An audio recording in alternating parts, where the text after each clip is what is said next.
Hi, I'm Joanne from the Full Spectrum Centre Limited, an award-winning wellness and vocational training centre, and you're listening to the Full Spectrum Wellness Podcast. This show is all about physical, mental, emotional and spiritual wellness, and it's for people who are looking to improve their overall health and well-being. Each week, I'll share with you all the positive takeaways, tools, techniques and tips that I've gathered in both my personal and professional wellness journey that will help you to look, feel and be well. With a dose of motivation and meditation to keep you going, I'll be joined by a few friends who will be sharing their insights along the way too.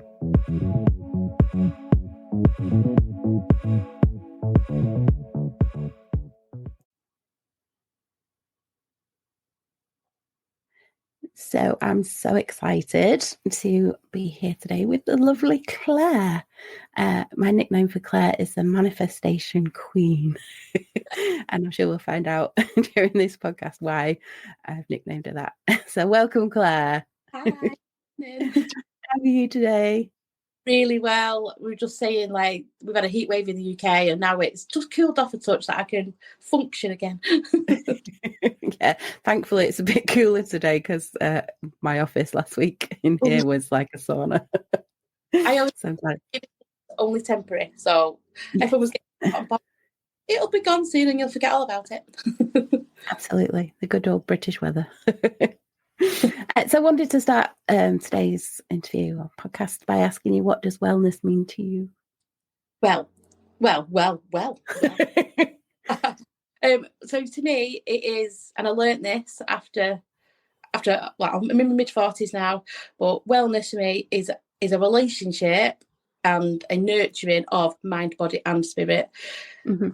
It is a balancing act, because there's no point having like a perfect healthy body if the mind is not well, or if you're not nurturing your soul. So for me, it's just it's a kind of like a daily check-in, really. It's like, how do I feel today? I wake up in the morning, how do I feel today? Do I feel well? Have I got any aches and pains? Are they mine, or have I picked them up through my dream world and I've pushed them off? And it's a check-in, and you do it all day, actually. I do well pretty much all day. It's like, does this feel good? Does this feel nice? Do I need this? Do I need that? Do I need that conversation? Or can I leave it to another day? How will I react if I had that conversation? Today's not a good day to have it. I'll do it in a day that I feel different. And it's just it's keeping in balance, mind, body, spirit. And I think this should be taught at school. I'm just going to throw it out. We shouldn't have to learn it through our lives of struggle. It should just be given. These tools should be given to kids. Yeah. And then we'd have probably a healthier generation.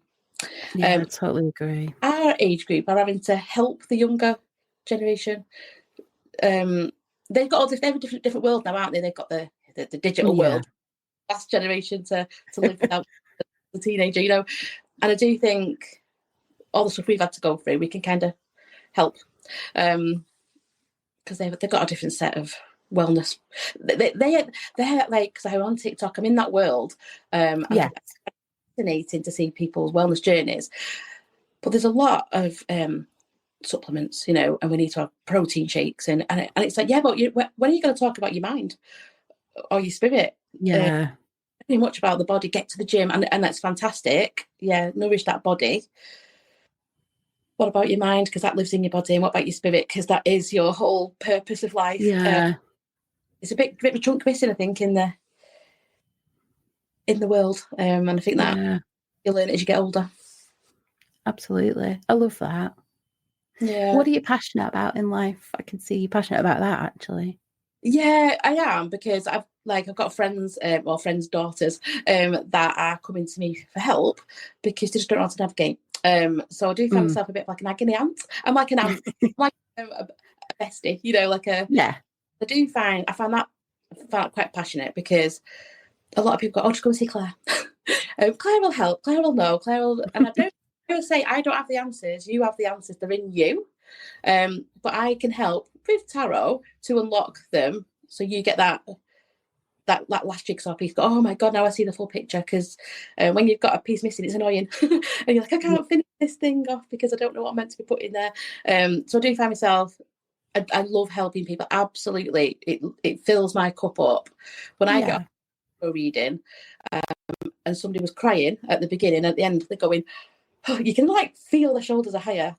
Absolutely passionate about that. And it's just, and I love it when I get like a text a week or 2 weeks later going, you'll never guess what, I did what you said, and I bloody did it, and I feel good for it. And I'm like, good, we knew it was coming, and it was going to be, you did it. And I'm like a little cheerleader in the background, you know. I love it. They're like you connect with someone for an hour, and it's like you are a bestie for an hour. You know all about them. Like they tell you things like maybe they might have told their own loved ones, and then you know you have to let them go and do their thing, and then it's nice to go, guess what, you know, I've done that, I've opened the business, I've done this, I've left the job, whatever they've done, and I'm like, I like to carry the energy for quite a while, you know.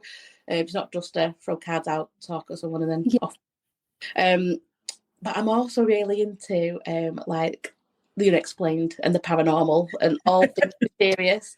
I mean, with a podcast on, listening to like creepy stories or was that an UFO? You know, I just love it. It lights me up. Wow. Yeah, I just love talking about the unexplained. And it's weird because, like, also, you know, Jo, we work in like spiritualism and mediumship, and that to some people are scary. We know it's not, because spirit, but there's something out there that I'm like, oh, what is that? And I love it, you know. Just I like getting to the nitty gritty of people's, like, especially when it stays with them for so long. When they go, this happened 30 years ago, and like, if you can still remember every detail, it was important, you know, like absolutely that you saw in that window or whatever. So I love all that. And the other thing is, I absolutely love trying new things. New things. If I literally, it's people joking, they go, Claire, you'd go to the opening of an envelope. Yes, I would. Because you know, who you might meet, what fun you might have, what you might learn. So you'll always find me doing something new, trying something new. What's something new that you've tried recently? Well, I actually did platform mediumship. Wow. Yeah. It's been a long time coming. Because from a young age, I've seen spirit, or heard it, or I've witnessed. I grew up in a very active paranormal kind of house. And they always say, don't they, they hang around kids. They like their energy. So, I used to wake up quite regularly as a child, about 6, and I'd see I would see a spirit sat at the end of the bed. I actually had a room with my sister, so where she was 6 years older, so she was like 12, so she's more rational, like with her thinking. She'd be terrified. Oh my God, under the duvet, and I'd be like, oh, there's somebody at the end of the bed, you know. Who are you? Well, he used to wear this big white hat, this big black trench coat, and we now know in the unexplained world, they call him the Hat Man. And I used to see Hat Man, but it didn't scare me. I was not scared. I was just, there's a man at the end of the bed, you know. But God, we told our parents, they were like, okay. But the house was active, so they knew something. Because various things used to happen in that house. That was unexplained. Maybe that's where I got my passion from, I'm not sure. But yeah, I loved it. And as I grew older, Hat Man revisited when I was an adult. And also, well, this is the funny thing, right? This is the unexplained world, because I came to you in your mediumship and you unlocked how to have a doorkeeper and how to get in the room, and they were like your bouncer into the spirit world, and they would, you give them the rules, like only let people through that are in love and light, you know, the usual. And he was the bouncer. And when we did that and you taught us how to find our doorkeeper, it was him.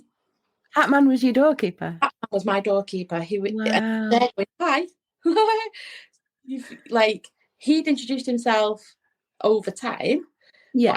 But I was just like, there's a person, there's a spirit in my house. And then there he was going, I remember him having his feet up on the desk and going, oh, here you are, you know, like. He's been waiting for you. Yeah, so I use him. Like I've been using him ever since then. That was that's like 10 years ago, maybe. Yeah. I've used him ever since, or not used him. We've worked together. Yeah. So when I started mediumship down in Devon, quite quickly got put into like an advanced group because there's like levels and stuff. And they're like, oh yeah. And it was like, right, you've got to work now. Like it's fun, but it's still work. Like, let's get straight into it. And doorkeeper help, like, make sure it's a message for someone in this room so they'll understand it. A bit like, no point bringing the spirit through, no one knows who it is. Make sure they're in love and light, blah blah. And it worked. And it was people going, oh my god, yeah, you've just brought through my uncle, my auntie, my did it. And then literally one day they just went, Claire, do you want to come on the platform on the next session? And I'm like, try something new. Yes. Yeah. And you have to just trust. And I stood there not knowing what or who or what was going to happen, and spirit come through, and I delivered the message, and people were like, yes, that's me, that's me, yes, that's wow. Because it was really strong as well, because the man that come through just recently, I got on the stage and I was like, you never know what's going to, right, do I keep let through someone for spirit? And my arms from like here to my elbow were like buzzing, and I was like, well, I've just got a bit like what we say in catchphrase, say what you see, say what you feel. Yeah. Doesn't mean anything to me, it means something to someone. I was like, my arms are buzzing, like they're absolutely vibrating. And this person was a Reiki person. And I felt like my hands were getting bigger, like a man, so it's a man. And I was like, he wasn't just a Reiki giver. I mean, he was like a master, because his arms were constantly like buzzing. No, obviously no one's saying anything. I'm like, okay, give me more, because obviously, evidence. And I was like, oh, he's doing this with his hands. He's doing this with his hands. I mean, he's putting Reiki symbols on someone. So someone in here, it's the spirit, they put Reiki symbols on you. Look around. There's a few people going, right, okay, spirit, give me something else. And I literally saw, and this is where I use tarot in my mediumship, because I saw, when I in the spiritualist church, it's massive. I just saw a massive tarot card, and it was the Magician. Say what you see. I was like, so I'm Magician tarot card, and this lady went, oh my god, I know who this is. And he was a magician, like on the stage for like 20 years as a magician. Oh wow. Changed over, he got spiritual, and he turned into Reiki. So he said to me, people always thought I was doing magic, and it wasn't. My hands were always magic. And I said what he said, and she was like, that's what he always used to say. It is what he's doing with his Reiki. So a few more things came through, and it turned out 3 women had Reiki symbols by this guy. So he was really for these women. And a little bit, I said, oh, he's got these massive hands, and they're gone quite cold. I went, he's laughing, saying something like, oh, these are the good baker's hands. But oh my god, he used to make biscuits. He'd bring them into classes, and at 9 o'clock at the end of the session, would give everyone a biscuit. And I was like, love that. He's saying, yeah, he used to really love, his hands were magic, so it was just, so that was something new I did. Whether I'll do it again, I don't know. But it worked, and I needed the confirmation that you have a safe space, like when you go to your groups, but then it's like getting out there into a room full of people that you don't know anything about. Coming out your comfort zone. Absolutely. Wow. It's the only place we grow. Isn't it just? Yeah, isn't it just? So I mentioned at the beginning of this podcast that we've nicknamed you the Queen of Manifestation. So I want to know when you first became interested in the law of attraction, and then going into mystical arts and your tarot in particular. Yeah, so I think I practiced law of attraction before I knew what it was. The trendy name, like from the Secret with Rhonda Byrne. A wave of people who now put a name to it. But when I was buying my first house, I was 21, wasn't spiritual, was just a person, just living life and getting on with life. And I was like, I've got this budget, and I don't know what I want. I want this, and I want a driveway, and I want a garden. And everyone said to me around me, that won't exist. It just won't exist. And yet I 100% believed it does exist, because I want it. And I'm prepared to pay for it when it comes. But I'm not going above that budget. I was very like, and I wrote it down. I literally wrote it down. I want this, and I want the staircase that goes like that, rather than just on the driveway. What, like, I literally wrote what I wanted. And again, for the people around me, no, that don't exist. I was like, no. And this is where the ask, believe, receive comes from, because I feel like I asked the universe for it. I believed in it. Yeah. And then when I drove past and saw it, I was like, that's the house. It wasn't even on my list, you know, when I was getting like searches done. Like, oh, I was like, there it is. Rang them up. Yes, that is that price. Oh, how many bedrooms is it? Yes, it's that. Is it got a garden? Yes. Okay. Can I view it? Yes. Went and opened the door. And as soon as I went in, I was like, yeah, this is exactly how I visioned it to be. Put an offer in, got it. And then that was that. And I was like, wow, I really did ask, believe, and receive before I knew what those words. And that was that. Got on with life. Then The Secret came out, didn't it? And it was a wave. You couldn't get away from it. It was everywhere. And it really resonated with me. I was like, this is this is everything. I read the book, watched the film. Oh my God. So I started to use it on a regular basis. I don't, like, there's a lot of people out there now that are doing, like, you have to do it on a full moon, you have to spin round 3 times, 20 times in the morning, 20 times at night. You know, you don't have to do that. Do what resonates with you. But just literally ask, believe, receive. It's so simple. But this is what's fascinating, because you never quite know how it's going to arrive. I've had to, and again, you learn that through your path, don't you? But it's just this, I always say to the universe, or better. So I ask for what I want, I believe I'll get it, I receive it, or better. So, and it's dead simple. I'll just say a very quick one. Right back at the beginning, when Rhonda Byrne's book came out, I think it was like 6. I've been in my house a couple of years, and I was on a budget, because I was only like 24 at that point or something. I had my mortgage to pay, the car, I was doing it all on my own, and I was like, oh, money's a bit, you know, can't just blow it around. And my hair straighteners broke. They were GHGs, and they were 120 quid. And I was like, oh bloody hell, you know. I said to the universe, I really need, and I can't wait to have a new pair of GHGs. So, and obviously the universe must have thought, how are we going to just plonk them in her house?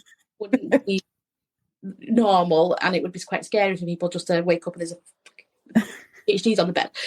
So they obviously conspired up there, like they do, and it is the cliche that I came down to a letter through the door from the HMRC with a refund, or with like a rebate, a tax rebate of like 20 quid. And I was like, and now I can buy my GHDs. Wow. Wasn't expected, didn't know. And I was like, the universe will always find a way. So yes, they didn't deliver me the GHDs, but they delivered me the funds to get the GHDs. So I live my life like that now.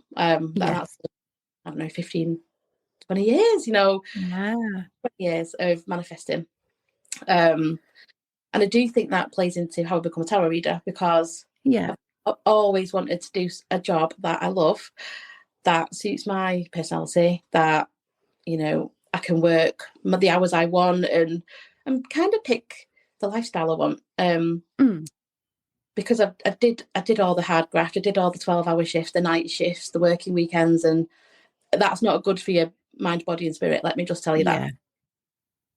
Yeah. And I was like, once you realize that, you go, right, well, what do I want? I want to manifest a life that I want to live. I want to find love. I want to find the next perfect house, the next perfect job. You know, when I wanted to, it's just the case of manifesting it. And it sounds like woo-woo, doesn't it? But well, so I want you to share with everyone that you manifested your husband. I did, and how you did that.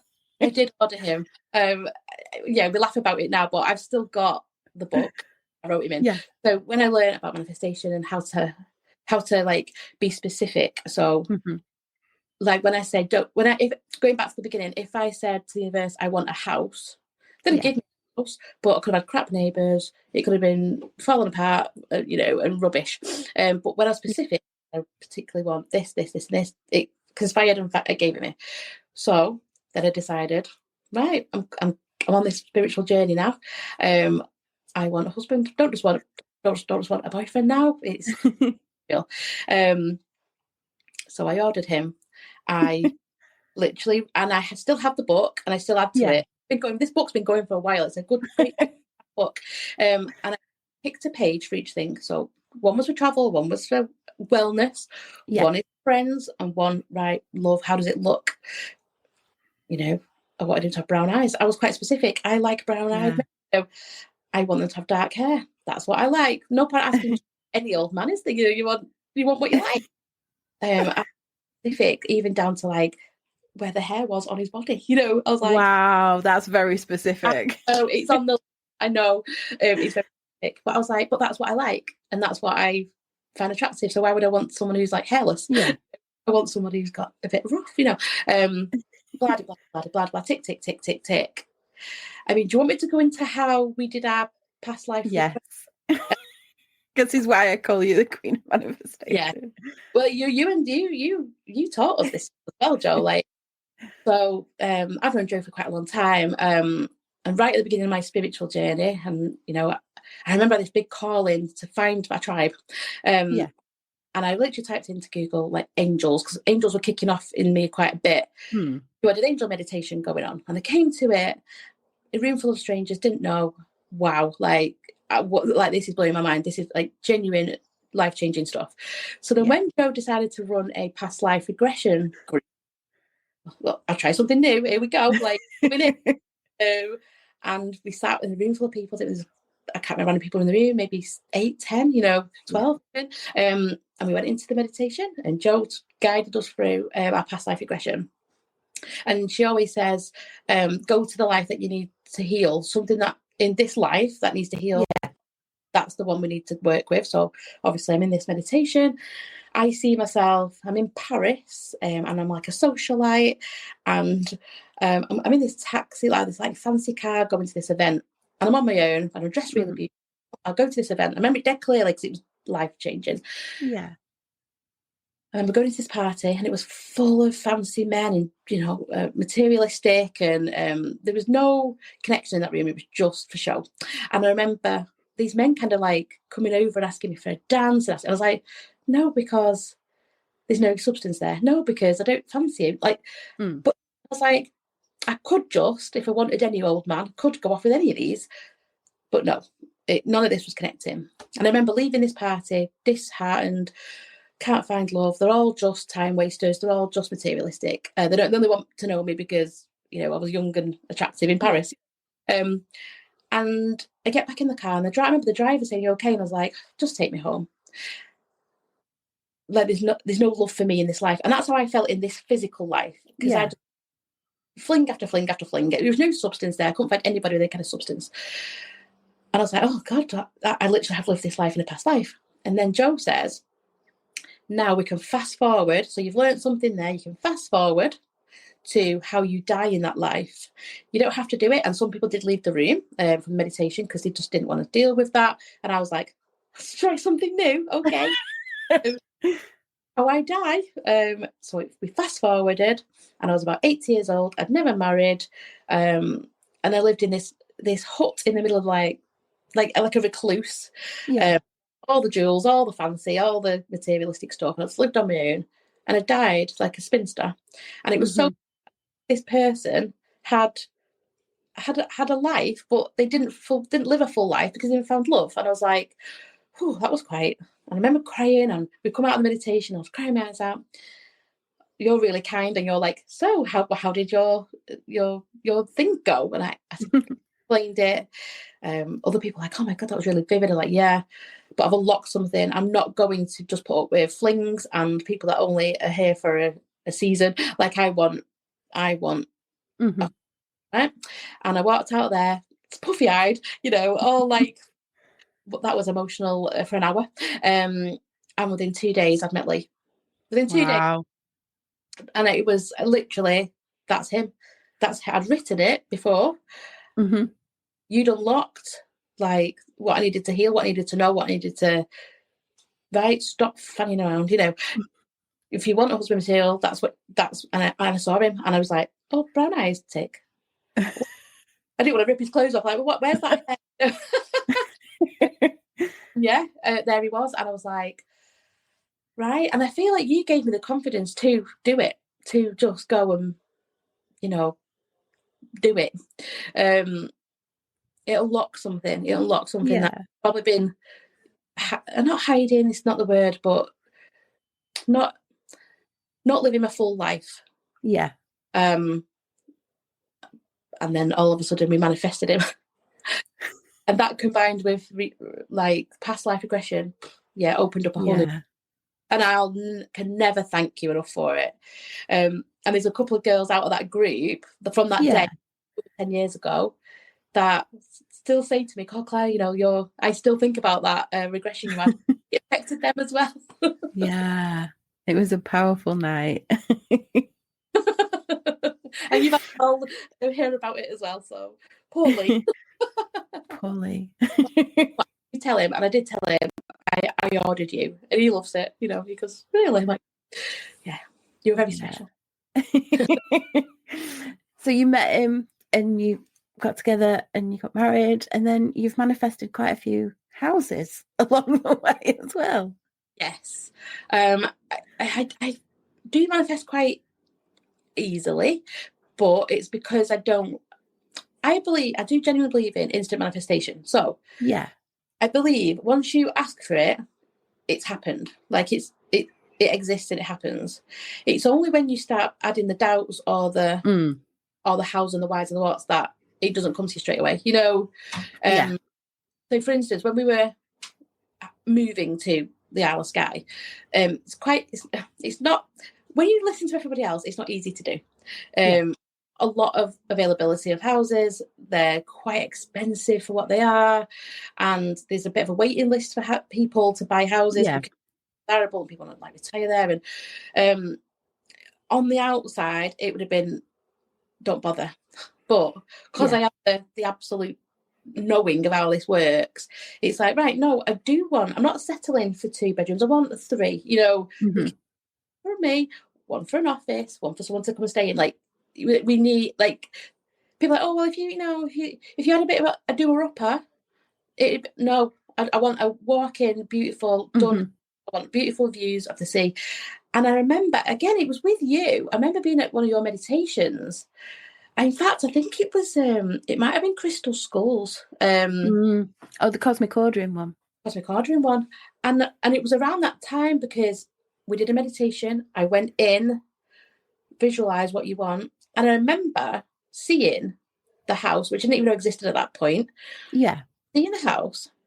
And I remember looking out the window, and it was winter. And I remember seeing the headlights coming down a driveway. And I was like, oh, Lee's home.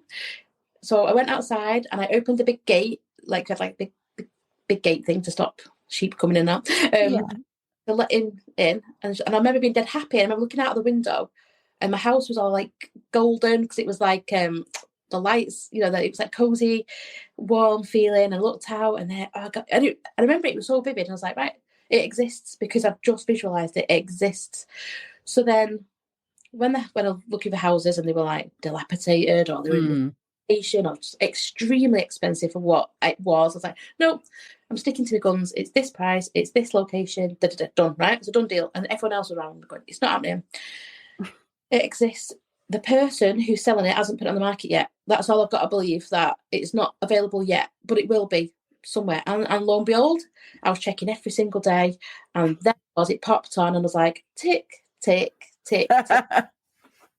Now up there, it's very much a case of sealed bids. So when they price, it's never that price. It's always what someone's willing to pay for it. And, you know, fancy people come along and go, I want that, and there's, you know, double. So you just it's a bit of a tricky sitch. But I was like, no, I believe I'm paying that price. That's the price. And everyone was like, you need to add another 30 grand to get. No, I don't. No, because that's my house, our house. And again, if you believed everyone else, or you allowed yourself to be like lowered by people's shit, sorry, excuse the language, but it is that, then it just takes away it happening. So I was like, no, block out the noise. That's our house. There's our offer. It's a good offer. A cash buyer. Bum, bum, bum, bum, bum. It's ours. And I remember the day. So closing date was like 11 a.m. on such a date. Lee was at work, I was at home, and I'm looking at the clock going, right, at what time do I get the call that it's ours? Like, at what time? And I'm waiting. And then Lee rings, and he's like, hey, babe. I'm like, hey, babe, you okay? And he's like, yeah. And he was all down, you know, and I was like, but I'm like, no, I know. have you heard from the, solicitors and that? He's like, yeah. We've only got the bloody house. It's like, anyway, he was like, how have you done that? And I was like, we just manifested it, like, we just manifested. And he's like, honestly, I'm starting to believe now. And I was like, it's only took you a few years, So, yeah, within 8 weeks we moved in, and we moved in at winter. It was December. Lee started his new job within a few days. I was getting there, and that vision happened. I was at home, lights on, cozy warm. Wow. Lee rang me, Mum, it might be about 2 minutes. I'm like, right, I'll go get my raincoat, I'll go outside and I'll get that. We can just drive in. And it happened, and I remember going, this is like deja vu. Or did I? But I'm not sure if deja vu is manifestation. I'm not entirely sure it's an unexplained thing, but yeah. And I was like, manifested a bloody house, Wow. Yeah, but it's just did the same for Devon. We moved in for Devon.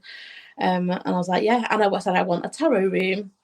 And everyone's like, oh my God, like a room with a tarot. Yeah. And I got one. And here we are in my tarot room. That leads me nicely on to my next question. I want you to tell us about this journey to becoming a tarot reader, because when you left the kind of corporate-y, jobby world of doing those weekend shifts and night jobs and stuff, you didn't know what you wanted to do for quite a long time. So tell me about that journey of becoming a professional tarot reader and setting up your business. Yeah, so I worked for the Ministry of Defence for like most of my career. Very restrictive, you've got to abide by all these rules and you've got to be normal. I was that person. Like, I was fitting into a mold because I needed to pay bills and I needed to, it was materialistic. I needed to pay for my house and car or whatever. And then I got spiritual, and that's when I met Joe. And that's when, that's when things changed, because you realise life is not about material things at all. Houses come, whether you've got, believe it or not. I've bought all of my houses without having a job so far.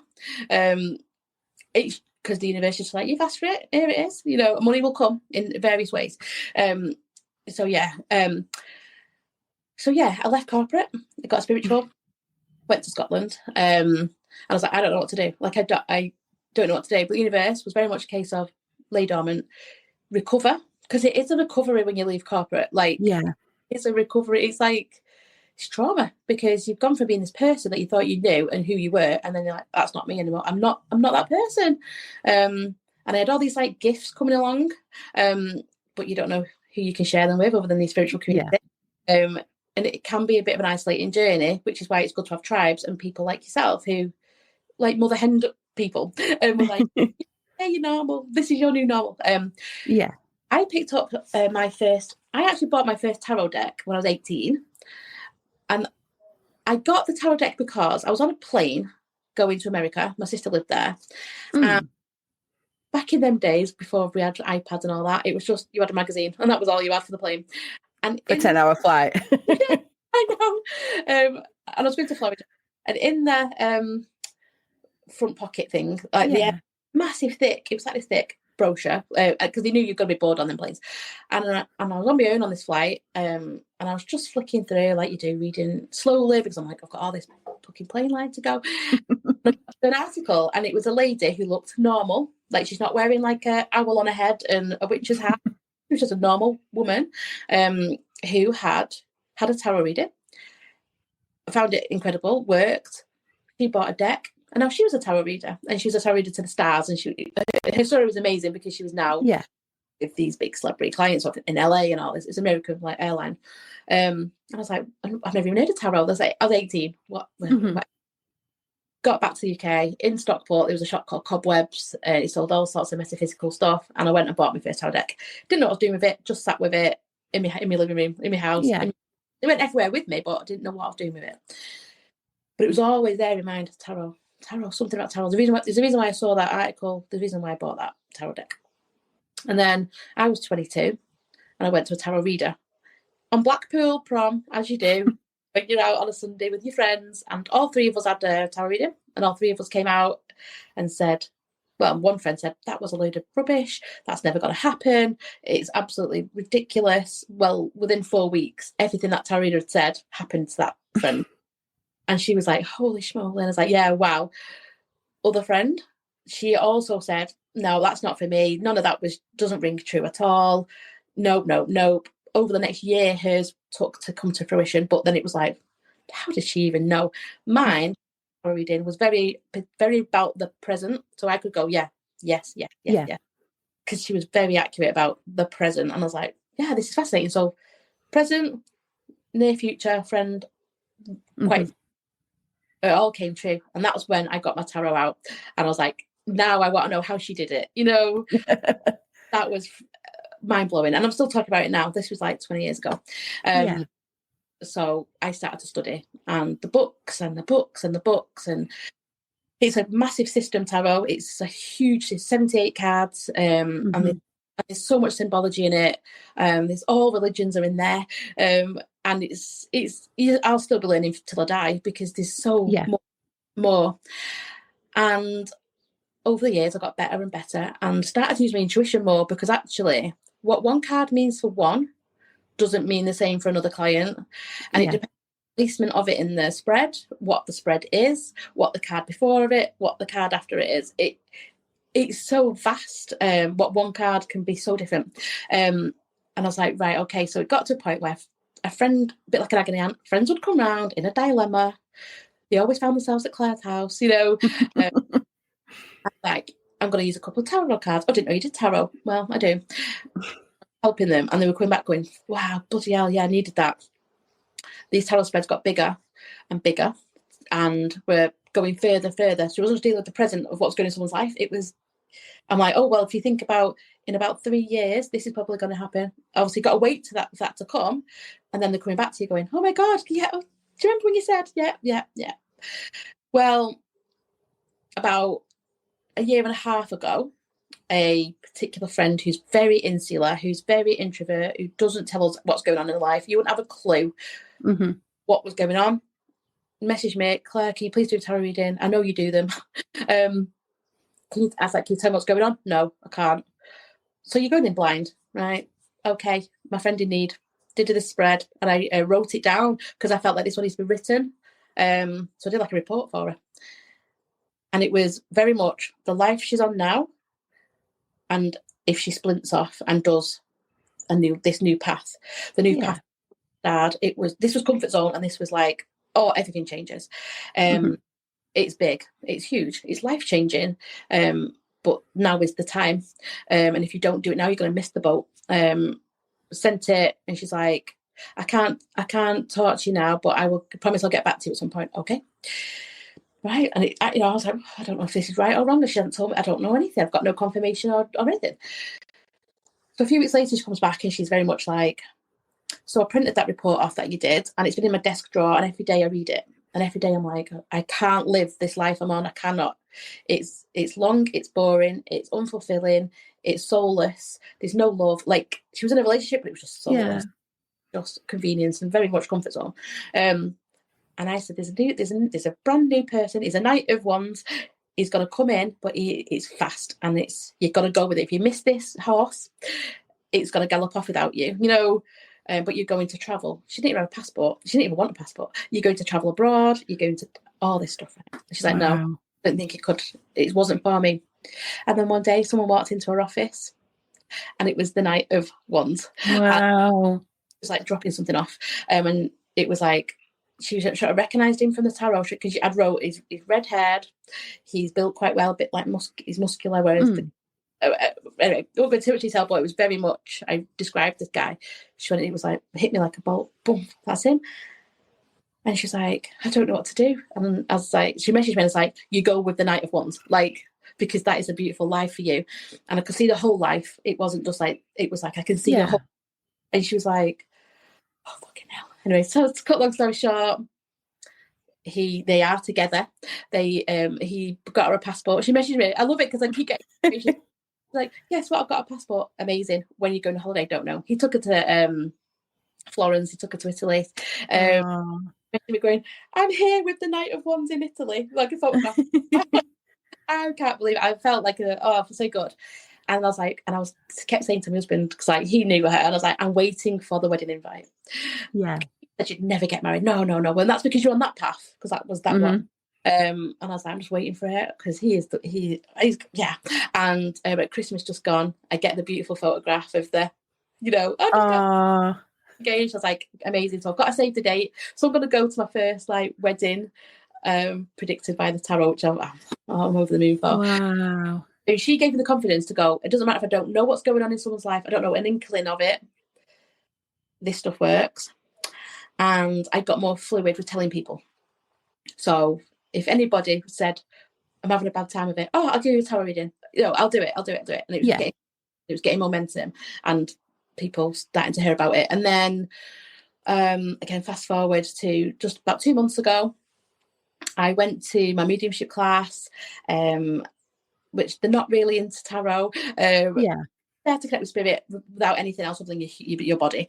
And I just happened to grab my tarot deck before I left the house. I was like, it feels right. Grabbed it, put it in my bag. We get there, the host, she's like, right, what should we do today to connect to spirit? We can do this, that, the other. And someone said, could we do cards? And there's always a nice, very soft, angel, fairy, oracle, which is really good, but they're not tarot, very different. And she went to get them, and I've done them about 20 times, and I was like, we need to, and I just went, well, I've got my tarot cards with me. So obviously the heads went, what? Yeah, I don't need, just in my bag. And she went, okay, do a reading if you want. And I was like, okay, pressure's on. I remember being dead hot. I was like, okay, spirit, here we go. Let's do it. And did a reading for this one lady. And then the next person, can I have one? I did 8. And everyone was like, that was so good. Thank you so much. And when I left the building, this one girl hugged me. And she's like, I really loved that. I've never had a tarot reading. Thank you. A couple of days later, she messages me and says, look, my daughter-in-law or stepdaughter is struggling at the moment. She's just not getting out of bed. She's just in a right old mess. Could you please do a tarot reading and I'll pay you? And I was like, I've never took payment before because it's really difficult, but in the spiritual world, people kind of have this opinion that it should all be for free. It's a gift you've got, but people have bills to pay, So I'd always been a bit like, I could never charge. But actually, someone's like, no, you're helping me and I want to pay. Great. Got on and it's the first time I've ever done a tarot reading via a video because I lived nowhere near me. And I was like, yeah, let's do it. We did it. It worked. She got this burst of energy and inspiration. And she got out of bed the next day with a new lease of life and applied for 6 jobs, got offered 2 of them. And then within a week, I think she'd been really struggling. She'd been made redundant about 3 months before and just had lost all purpose. And she just didn't know what to do. And it was all a bit of a confuddle. And her mum, stepmom, 2 weeks later said, Claire, I don't know what happened, but you've literally given her a new lease of life. And I was like, wow. Because you don't always find out the end result, and the clients have kept coming ever since. So yeah, it's just been and I find it really easy to take payment now because it's it is a service. People pay 10 quid to have a pizza that actually will make them feel terrible the next day. So you can pay the money to have potentially a life-changing. Absolutely. So yeah. Wow. And then my little business, Stars Align Tarot, arrived. And and it's all about taking one step every day. So it was like, right, tell one person, they tell another person. Word of mouth is probably the best recommendation you could ever have. And then it's like, right, do a Facebook group. Because if there's a Facebook group, then other people can find you, because it's all very well, a bit like I say, there's no point being a chef if you can't have people to cook for. There's no point being a reader if you've got no one to read for. So it's like, right, let's spread the net a little bit. Did a Facebook group, and people can either find me on there, or people can send the link to a friend going, I do reading with Claire, and here's the link. Wow. And been a bit organic, peaks and troughs. Some weeks, I'm getting 20 messages like, can you do it right now? And it's like, and I do believe the universe has a lot, well, they know what they're doing. The universe knows what they're doing. They leave us to recover, and then they give us loads of work. So wow. I'm just available if people need. Yes, get in contact with Claire if you would like a tarot reading. She's amazing. So that's the professional side. So I want to know a little bit now about your own wellness journey and what some of the challenges are that you've faced. Yeah, so going right back to when I was in my 20s, wellness wasn't talked about. You know, it was all about out, partying till 3 a.m, getting up for work at 6. There was just no consideration actually for wellness. And I was working like 12-hour night shifts, 12-hour, like 4 on the trot. So there was lack of sleep. There was lack of connection because, you know, you couldn't see your friends when you needed to because you had to go to work. And it was very, very my circadian rhythm. And that's the word. It's circadian mess. So it's no shock that then the body becomes a bit of a mess. For mind, body, spirit, nothing was really working. And I ended up with a gallbladder issue. It does affect women more. I think it's 33. So you're susceptible to it anyway. But I wasn't helping myself by not having good rest and any good routines. It was all about work, play, work. Like there was just no rest at all. So I ended up having to have surgery to remove the gallbladder. And it was at that point my spiritual journey really, really started. Although I'd always been interested in stuff and was always hanging around crystals, even as a kid, and I was picking up the stones. And it was at that point that something changed for me because I was ill. I was unwell. I had surgery and I'm now lay on a sofa in my house alone because I didn't have a husband at that point, so I hadn't manifested him. And I've got all these things. I've got the house, I've got the car, I've got a good TV, you know, I've got all these things, but I was like, but I don't have wellness. And that was a pivotal moment because you could own everything, but you, the one thing you actually truly own is your body. But look after it. You know, you look after your diamond or you look after your, you know, your car, you take that for service, don't you? But it made me just reevaluate wellness. So, and it was a knock on. It was like gallbladder, then the thyroid went out of whack for a year.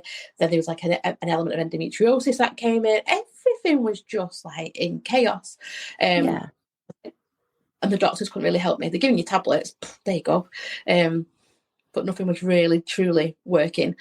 And that's when I found myself at a mind, body, spirit fair in Stockport, feeling very unwell. And I saw this crystal bed. It had like Vogel crystals on the top. And I was like, out of all of the room that was doing stuff, I was like, I need that. Don't know why, just do. Lay on this bed. The lady that was doing it was amazing. She was like, she worked with like spiritual surgeons. She's like, these two she worked with doctors that were surgeons that were in spirit, and they will come and they will work on what you need to work on. And she went, but I need you to ask 3 questions that you want to know the answer to, and they will do something with you. I was like, okay. I lay on this bed, blindfold on, you know, and I came out of there a different person, going something about crystals, there's something about intention, there's something about spirit, all this is happening. And I got better, like I physically got better, but it's because I connected the mind, body and the spirit. Funnily enough, at Spirit Fair, of course I did. And got better, and the thyroid got better, and I healed from the gallbladder, and everything just got better. And it was within that year that I really found you, and I really found meditation, and I really found that past life regression.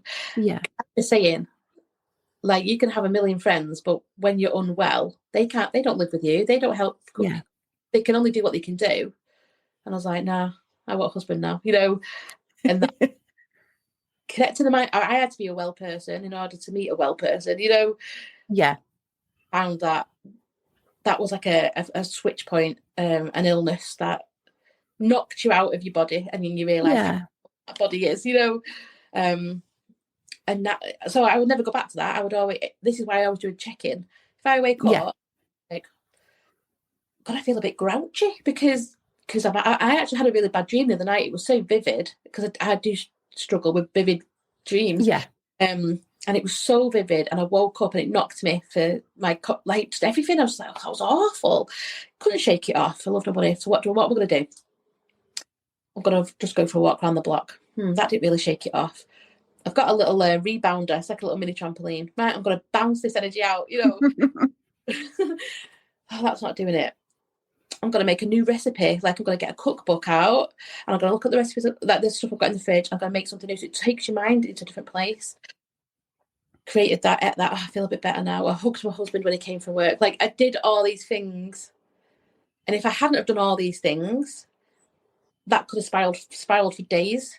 Yeah, that was like a doom spiral, because that vision, that dream, that nightmare, was absolutely, it was awful.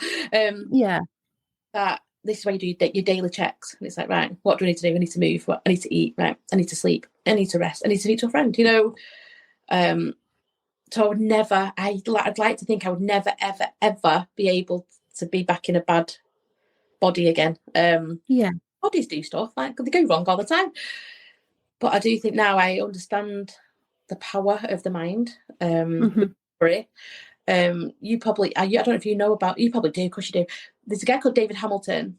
Gosh, yeah, Mind Body Connection. Oh, everyone should read his books. Yeah, in that year, when I was ill, and I was like recovering from this bloody surgery thing, I found him, and I went to his talk in Manchester, and wow, like, he was talking about, he worked in children with like leukemia and things like that, and they were told you got a diagnosis and you got a year, and all these things. Well, that's not going to help them live a good life, is it, when they're told that there's no chance or no hope? And he would help them meditate, wouldn't he, and guide them around, saying, right, we're going to go. He used to say it's like a Pac-Man, and I still think of this now. Yeah, there's a story he told of a young man, well, not so young when he met him, but he always says, because he works in cancer centres up and down the country, and he always says you've got to know where the cancer is in your body, and you've got to give it a very specific visualization that they do. So you've got to give it a kind of a symbolism. And there was a lad who loved playing Space Invaders when he was little. Brilliant. So David said to him, so the little ship at the bottom is you shooting, and the alien ships are your cancer cells. So your visualization is to shoot all those cancer cells. And the talk we went to, he was explaining that they get better results with people that do those visualizations than radiotherapy and chemotherapy. And it's the power of your mind. Your brain can't distinguish whether you've done something or imagined it. So if it thinks it shot those cancer cells, that's the effect that's physiologically happening in the body. Powerful stuff. This is it. This is why. And we don't even know half of what that brain can do. Yeah, why are we not teaching this to kids? Why are we saying you're ill? Yeah. It's like, no, you can get well. Like, why are we not using the positive and going, but come on, you can get well? And I feel like, yeah, we're finding these things on our journeys, but I wish it was just more available in the mainstream. Yeah. But yeah, I remember saying about this Pac-Man, send it around your body every day in the morning. Mm-hmm. You've got 2 minutes, send the Pac-Man around your body, and it's eating anything bad.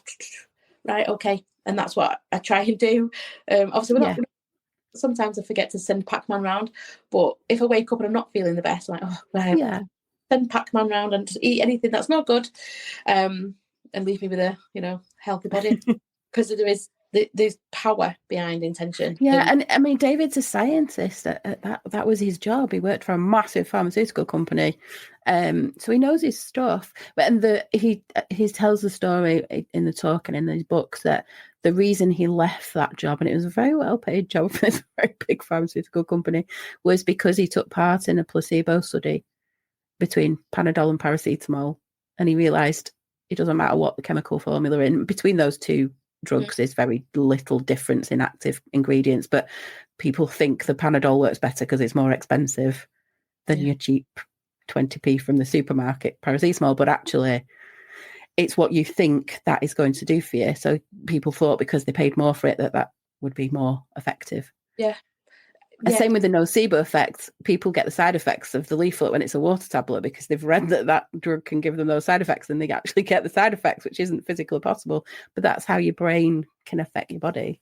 Yeah, and this is why people, especially these youngsters who are not able to differentiate between what they're seeing and things like that and real life, because they're not seeing people's real life. So they're seeing someone who's like, whatever, they've got the money, they've got the fame, that they want that, but at what cost? They're always being balanced, don't you? Yes, because you can be a busy person, but you're not seeing them resting and recuperating in between the. Absolutely. So you talked about balance there. So how do you balance? I'm going to guess I know the answer to this, but how do you balance life and work now that you've got this tarot business? Yeah, so I don't overbook myself.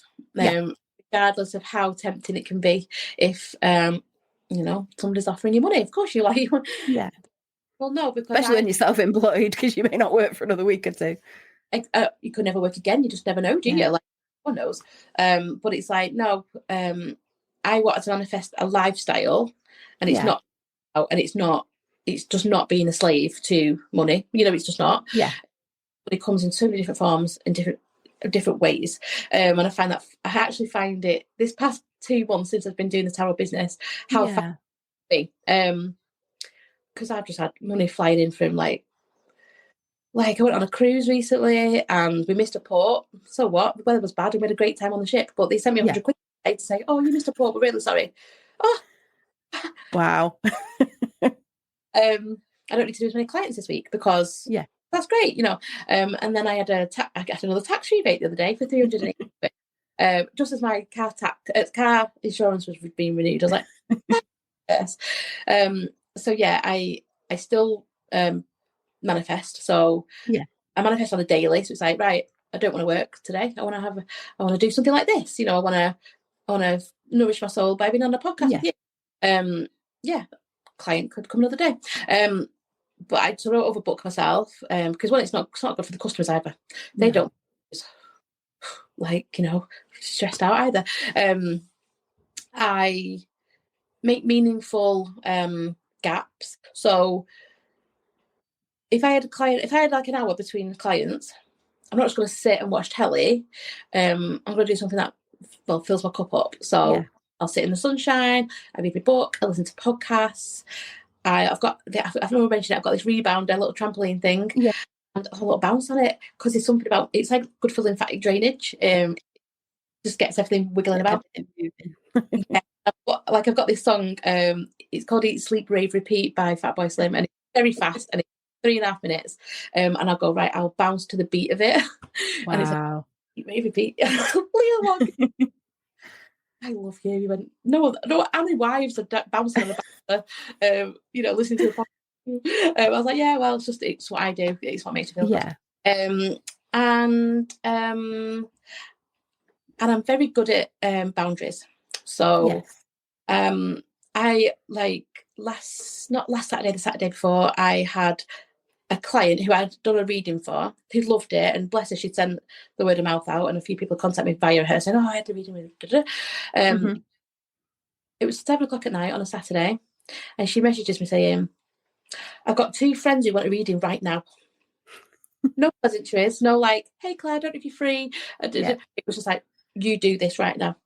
And I was like, "Okay, universe, you're giving me tests because I could do the work, or I could go, no, I'm protecting my downtime with my husband on a Saturday night, And I was like, okay, universe, the angels, give me the right words to reply to this, or do I not reply at all and leave it to Monday when I'm working again, Yeah. I was like, no, because she's asking now, and I don't want to keep messaging.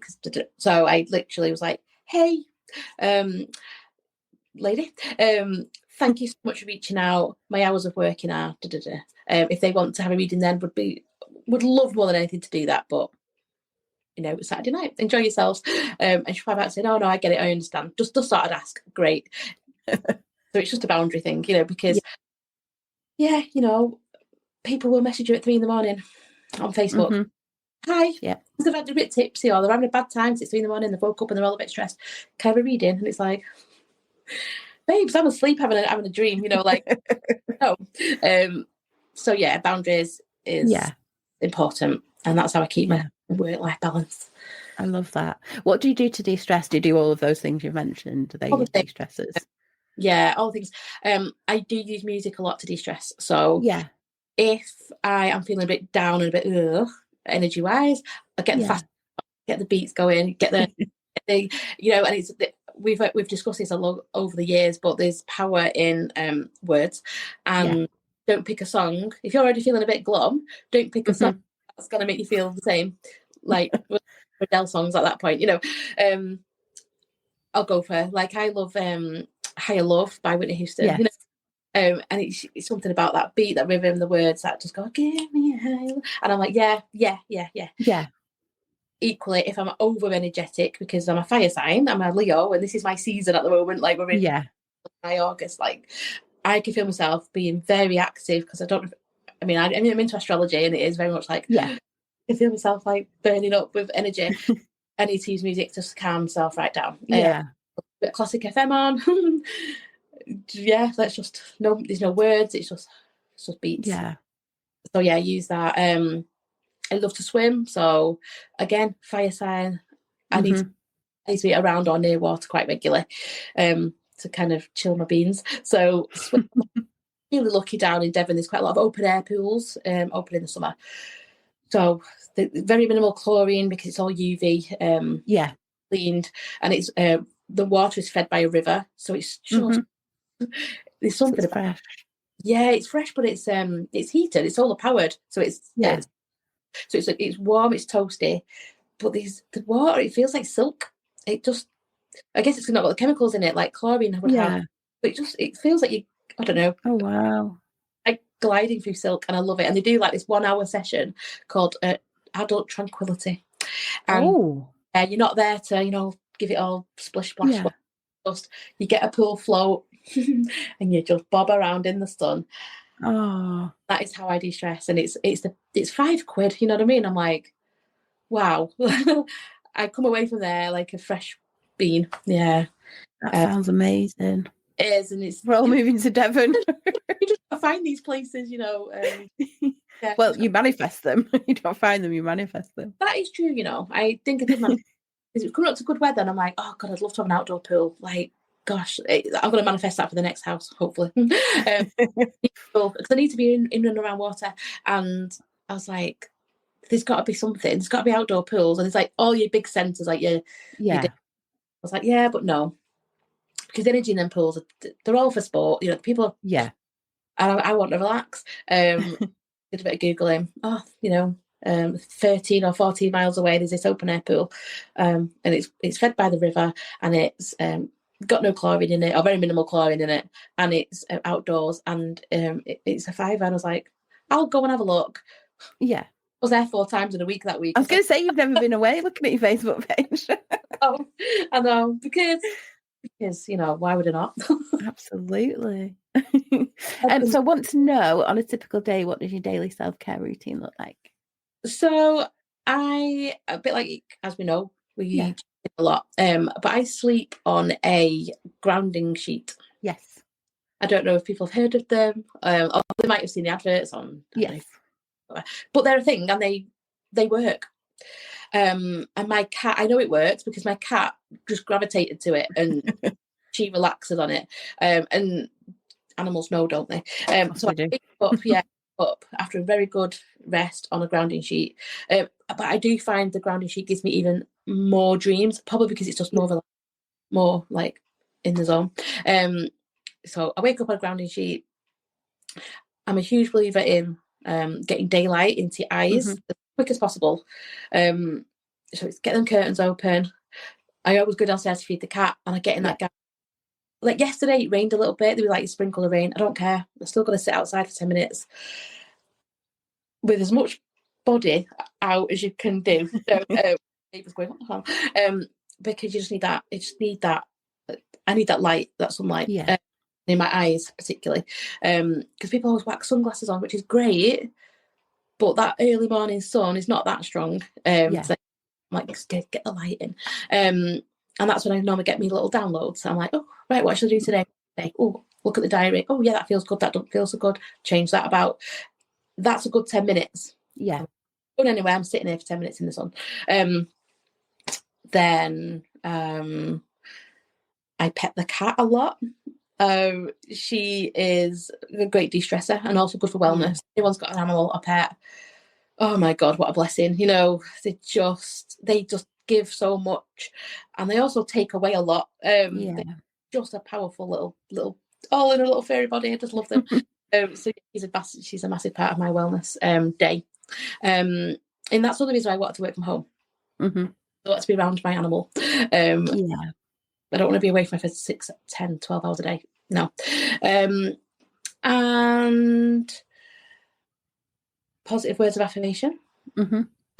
So I will literally say to myself, today's going to be a good day. Today's going to be a good day. And if there's a few horrible minutes, because they can be, because, stuff happens. Yeah. remember is that was a few minutes. It's not a bad day. It's a few bad minutes in a good day.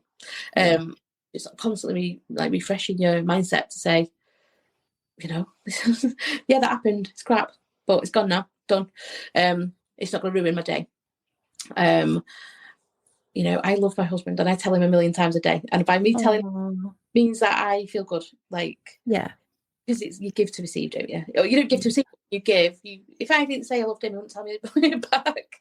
So, if we give love out, we do get it back. And whether that's with like clients, because at the end of a client's tarot reading, I will always say, you know what, I wish you all the best. I wish you so much love and light, and I just wish you an amazing life. And they're normally quite taken aback because they're like, they're not used to it. Not used to it. People say, I'll see you later, bye, cheers, which is great. But no, I genuinely like wish you love, light, and like a really beautiful life. And they're like, wow. And I like to end it like that because even if you've had a difficult client, because some people can be quite, they are people.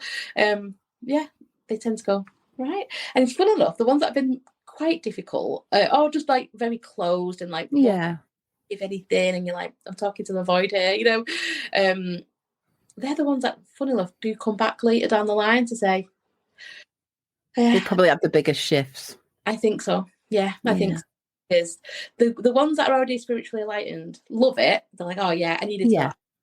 All the things you're saying, I'm doing. So it's like a check-in for them to go, yeah. But yeah, the ones who are like particularly find themselves going, I've never done a tarot reading before. I don't know what to expect. I'm quite scared. Yeah. Find themselves going, oh my God, that was great. This is not what I expected. And yeah, I'll come back to you. And then they do. And that's been really nice. And then going to bed. It's important now. Sleep is important to me. Yeah. Because you can't pour from an empty cup. So yeah, I love a good shower before bed. I know people like do it when they get up in the morning, which is great. But my God, wash off the day, man. Like, get rid of it. I literally say to the universe, wash off anything that's not mine, because we pick up stuff all day. We pick up everything, whether it's like dirt and from the world, but we're also picking up energies and stagnant stuff and other people's stuff that you get in that shower. You know, don't wash me. I tie my hair up, right, universe.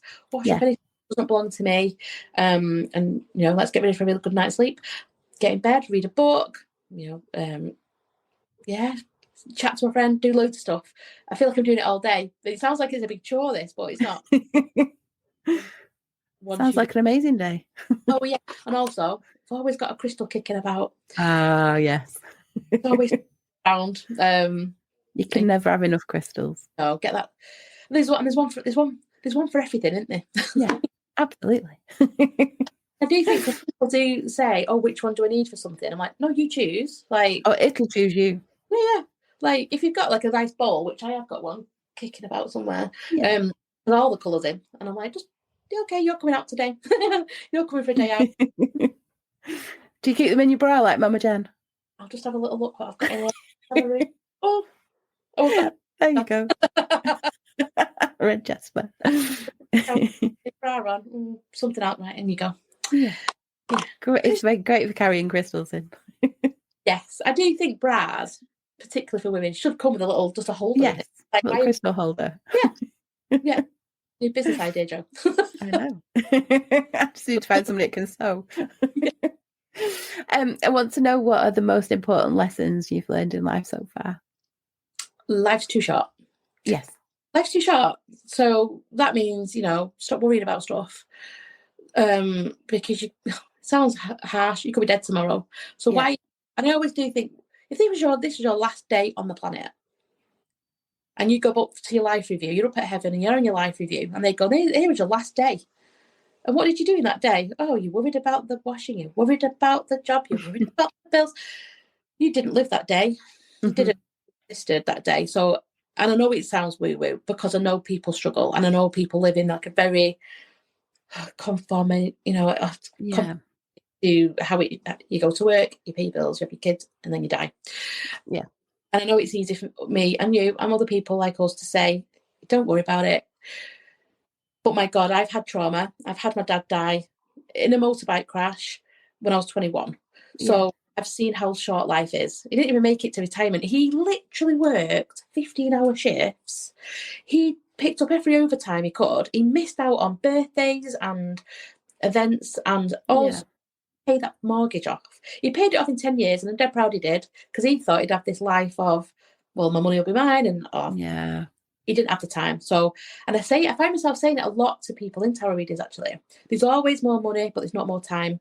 So, so if you've got a pile of ironing that needs doing, and it's a mountain, don't get me wrong, you know, it can happen, it piles up, but your friend rings you on the phone, answer the phone, like, have the chat, because they're a friend and they want to speak to you, or they might, because I do believe that every person you meet and talk to, either you're going to change their day or they're going to change yours. Yeah. Answer the phone. If someone invites you out for a meal and you're like, oh, it's going to cost me 30 quid, and I haven't really got 30 quid because I need to pay for the bill, go for the meal. Because you might be dead in a week and that bill didn't even actually matter. And I don't mean to be so harsh by saying you could anyone could be. And I do think my poor dad had all these dreams for when he retired. He didn't get to retire. And I learned it from him, actually, and his death, that he was working and he'd met his love of his life, you know, and they didn't need to work. Their houses were paid off. They had money in the bank. They had pensions. They were fine. And his partner really, really, really wanted to go traveling around Europe in a camper van. And he was of that ilk as well. And he was like, go and do it. Go and do the thing. And he was like, I'll just do one more year at work. And I was like, just go and do the thing. I was like 20, 21, going, Dad, just, if someone was asking me to get in a camper van and travel around, have fun for 6 months, but wait, go, just, you don't even need to do it. Just go. And he was like, but that sensible brain, that conformity, no, I don't. It's a bit scary to do out of the comfort zone. I'll just do one more year of this drudgery at work. It wasn't even like he particularly loved his job. He just did the job because it paid well, you know. And he did that one last year at work, and well, they never got to travel. He died. He got knocked off his bike, dead. And I'm like, for God's sake, it could have been his last year could have been surrounded by, you know, eating feta cheese in Greece. Sipping ouzo and having a great time in a camper van with his love of his life, and he didn't get to do it. So I do live my life a little bit like, the lesson is, life's too short. Do the thing. Just do it. Do the thing. Yeah. Do the thing. Wow. Just do the thing. That's an amazing lesson, and what a gift from your dad. Yeah, and he took it. I tell you what, Joe. Bear in mind, we're in spiritual realms. It took him 20 years to come through as a spirit. You know, he had a lot of healing to do up there, you know. Yeah. But he came through and he was like, you know, proud of you. I believe now. Because he wasn't a believer. He believed that when you're dead, you're dead. So I don't even know why. He should have lived his life even more free. Because he should have been like, oh, God, yeah. But because he really thought this was the only time around. 100%. He was not a believer. He was into like UFOs and mysteries. Yeah. Got that from him. He knew there was something else, because we talked about stuff like like being found, you know. This is like Arthur C. Clarke stuff, you know. But he certainly didn't believe in like an afterlife or anything like that. So when he came back, it took him 20 bloody years to come through. And when he did, he was, you know, he said what he had to say, and I was like, right, nice to see you. And he's been in a few times in the past year. Really good. And I'm like, yeah, thanks, Dad. Yeah, I needed you now. Yeah. Realise he can still help me even though he's in spirit, you know. Yeah. So I love that. Yeah. So we don't. And probably help you more from that side. Yeah. Yeah, because, well, it's funny because the mediums that have brought him in, obviously you don't go there knowing they're going to be there. Mediums don't know you, don't know anything about you. And they always say, oh, I've got a man here. Oh, he's very like you. Oh, God, you're very similar. I was like, yeah, we had the same eyes. We had, you know, we had the same, like, you know, we like to do new stuff. Yeah. My dad was always doing new stuff, which is why I kicked that. Why did it go on that bloody trip? But anyway, it was his path, and I had to accept that, and obviously he did as well. And I do believe in soul contracts, and I genuinely believe we probably had this conversation before we both came into the planet. Yeah. I get to 54, babes, and then I'm gonna go, you know, and I'm not gonna be ill, and I'm just gonna go. And I'm glad that he wasn't an ill person, and I had to. Yeah. devastated me. I'm kind of glad he was on his favourite motorbike, which again, it's all synchronicity because he had two. He had one for winter, one for summer, and it was a winter day. And I heard the motorbike set up in the like it was like a Ducati. Yeah. I was like, why is he on the super bike? Because he would never take it out in the winter because it get dirty. And I was like, off he went. Obviously died on it, but I'm glad because he'd have been devastated if he had died on his crap winter bike. Like he'd have been humiliated if more than anything. So like he probably did wake up that day not knowing he was going to die, maybe, but he made some decisions. Yeah, that meant that when he did go, it was actually right. And it is. I say people might not want to know about this, but it is quite synchronicity because he died outside his local pub. He was just riding past, and a car cut him up and he went over dead. Yeah. Obviously the landlord came out to try and help, which he knew my dad because he was in there every weekend. Two of his best friends, who were also motorbikers, were walking to the pub when they saw my dad's motorbike. Obviously, that's Ray. So he was surrounded by people that loved him, even though he was in a way, it was very synchronistic. Because he wasn't. I'd have been gutted if he'd have died like on his crap bike on a road that everyone knows him. Yeah. As it was, yeah. Sorry to keep going on because I do find it, but it'd been a year after he died, and I was just a mess. I wasn't a mess. I wasn't very spiritual at that point, so I didn't really understand it all. And I remember crying, saying, "I can't remember what he looks like. I can't remember," because you kind of block yourself. Because, you're used to seeing them every day, and then it's the grief, isn't it?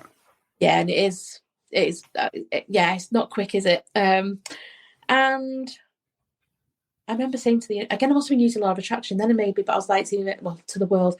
I just can't remember what it looks like. Is he okay? I don't even know if he's okay. Like, I don't know. Is there an afterlife? I don't even know.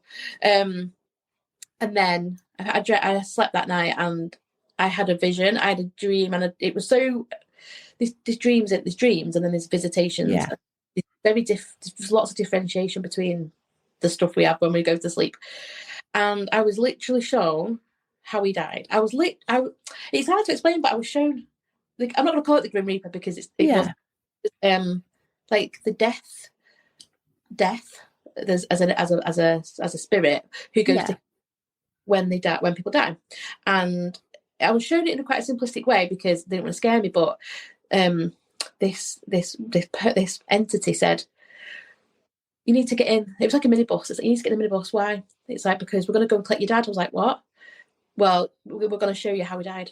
Because you need to know this. Like, you've not moved on. Like, you're still." "What are you talking about?" Get in this minibus," and we set off.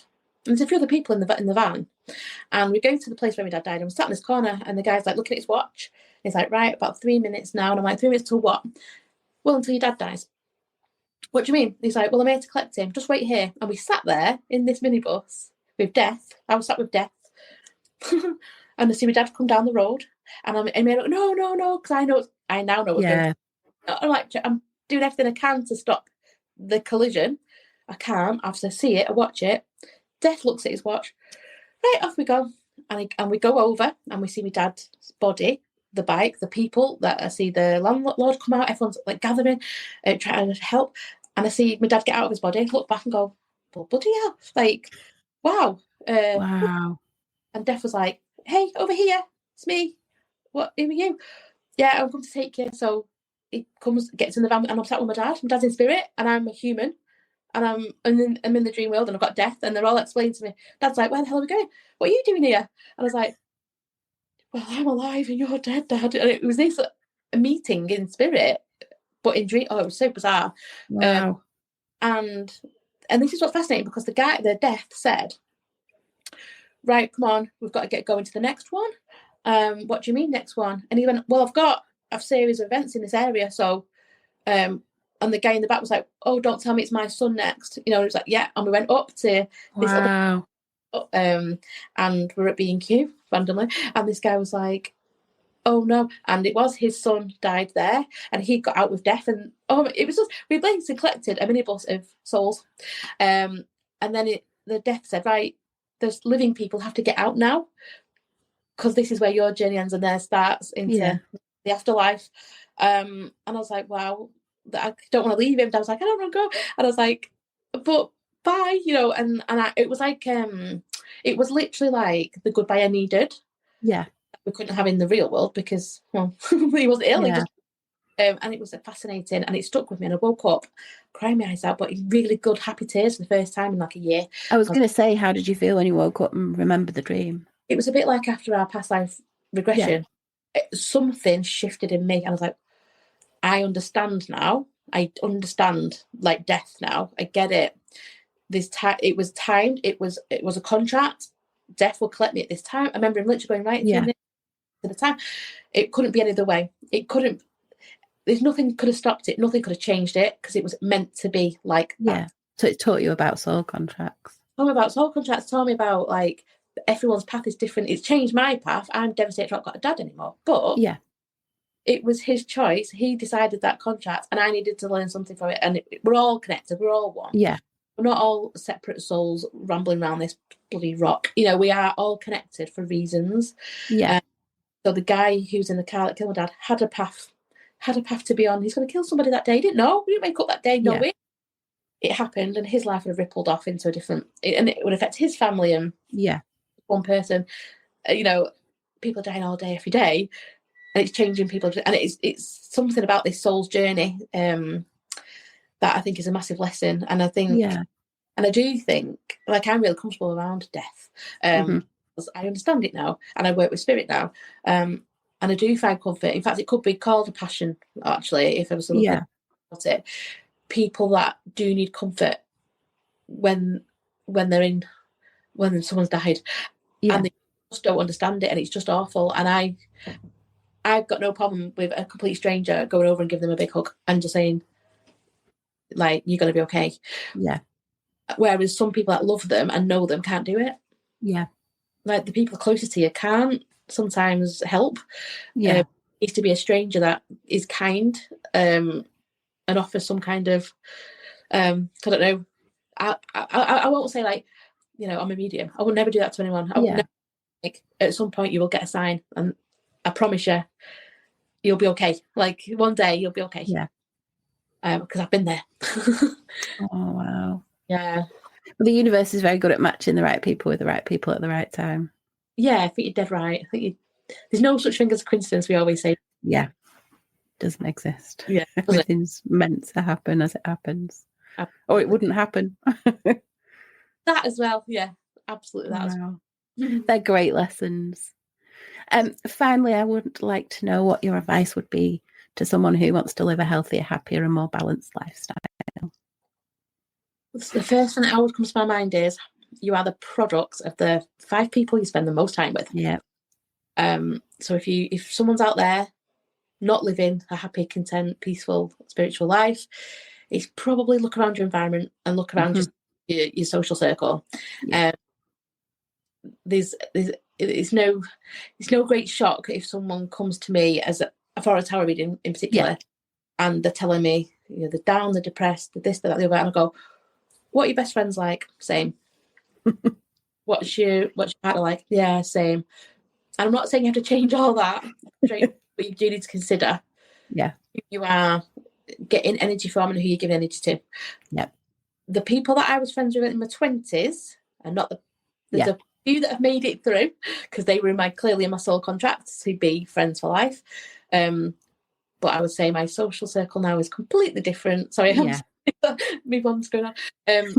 Is very much different to, I'll put it like that. You know, when my body wasn't well, I was going out too much. I was drinking far too much. I was partying. I was exhausted. And those were the friends I was around. Yeah. We were all the same. When you decide you want to be different, when you decide you want to be, say, married, well, you know, they're not going to put up with all that behaviour, are they? Right. Well, what do I need to do? Right. I need to have quality time where I'm not tired and I'm not hungover. Yeah. Sorry, those friends, I'm not going out anymore. And it can be a shock, and they're like, oh, Claire's boring now. Yeah, Claire's happy now. You know, Claire doesn't need fulfilling in other ways other than the people around her. So I do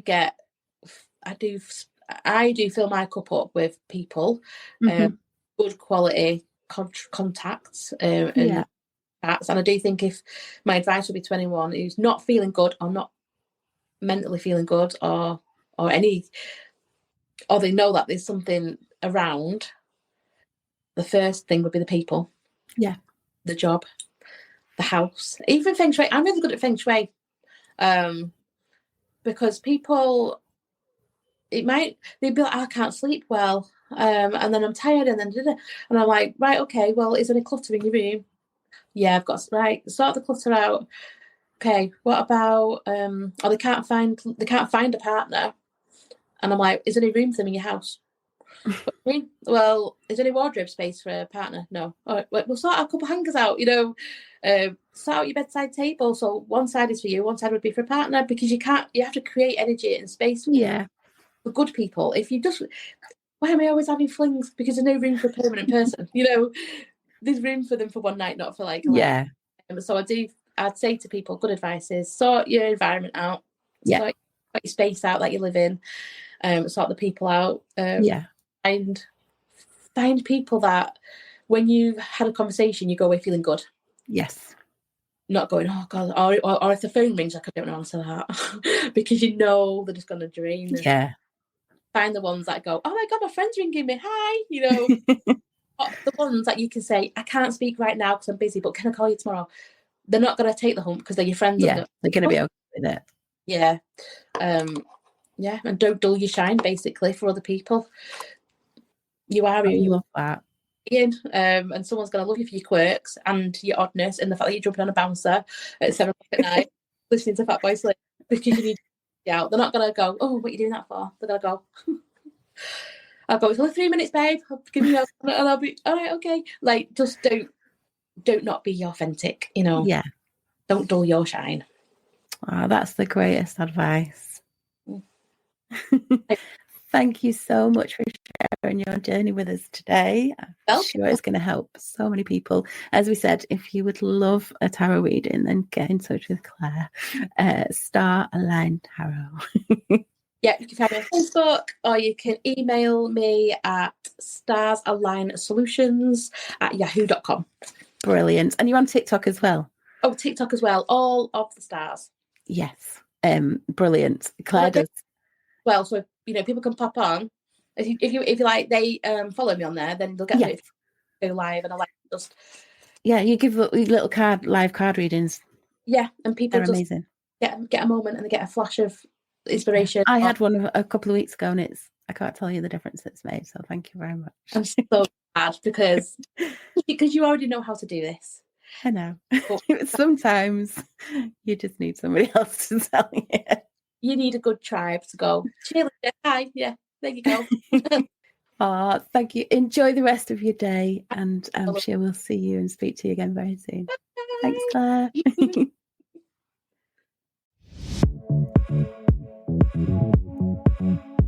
Thanks for listening to this week's episode. I hope you found the discussion and the tips covered really helpful. Don't forget to subscribe, and if you enjoyed this episode, please do leave a rating and a review and share it with your friends and family. Pop along to our website at thefullspectrumcentrelimited.com and join our self-care and wellness newsletter club.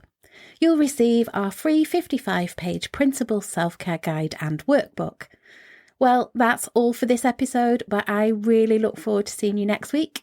Take care and bye for now.